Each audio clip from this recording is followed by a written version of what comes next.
ഇന്ന് ക്ലാസ് കഴിഞ്ഞ് വന്നപ്പോഴേക്കും ഭയങ്കരമായിട്ട് ടയർഡായിട്ടുണ്ടായിരുന്നു കേട്ടോ. അതുകൊണ്ട് തന്നെ വേഗം പോയി മേലൊക്കെ കഴുകി വന്നു. അങ്ങനെ ഈ മാസത്തെ പീരീഡ്സ് കഴിയുന്ന ദിവസമാണ് കേട്ടോ ഇന്ന്. അതുകൊണ്ട് ഭയങ്കര സമാധാനത്തിലാണ് ഞാൻ. എല്ലാ മാസവും വന്ന് ഇതിപ്പോൾ ഒരു ശീലമായില്ലേ എന്നുള്ളൊരു ചോദ്യമുണ്ട്. പക്ഷേ ഓരോ മാസവും വരുമ്പോഴും ഓരോ ഫിസിക്കൽ പെയിനും ഓരോ മൂഡ് സ്വിങ്സ് ഒക്കെ ആയിട്ടാണ് ഇത് വരാറ്. അതുകൊണ്ട് തന്നെ എല്ലാ മാസവും ഇത് അഡ്ജസ്റ്റ് ചെയ്യാൻ കുറച്ച് പാടാണ്.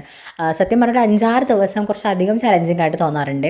പണ്ടൊക്കെ എനിക്ക് ഭയങ്കര ഫ്രസ്ട്രേഷൻ ആയിരുന്നു കേട്ടോ ഈ ഒരു പീരീഡ്സ് വരുന്ന സമയത്ത്. പക്ഷേ ഇപ്പോൾ എന്ന് പറയുന്നത് കുറച്ചുകൂടി നോർമലൈസ് ചെയ്തു. എന്നാലും ആ ഡെയിലി റുട്ടീനിൽ ഒരു മാറ്റം വരുന്നത് പോലെയാണ് തോന്നാറ്.